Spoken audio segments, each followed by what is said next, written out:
كثير من السيدات بحبوا يعملوا الكبسة في البيت، لكن بيواجهوا مشكلة مزعجة، إنه الدجاج بيطلع قاسي وما بنسلق صح. وبدل ما تكون الكبسة طرية ولذيذة بتصير ناشفة وصعبة الأكل. خلينا نشوف ليش بصير هيك وكيف نحلها.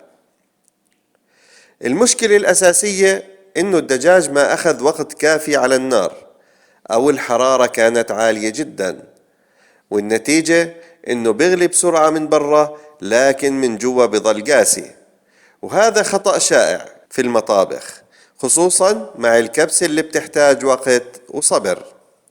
وأول خطوة إنه نسخن الطنجرة ونضيف 3 ملاعق زيت نباتي مع بصل مقطع ومن قلبه حتى يذبل.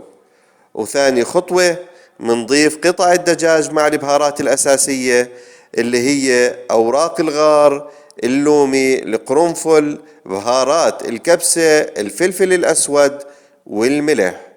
منقلب الدجاج على نار هادئة لمدة 5 دقائق حتى يتشرب الطعم.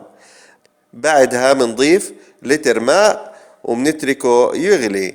أهم نقطة، نغطي الطنجرة ونتركها على نار هادئة لمدة 45 دقيقة كاملة.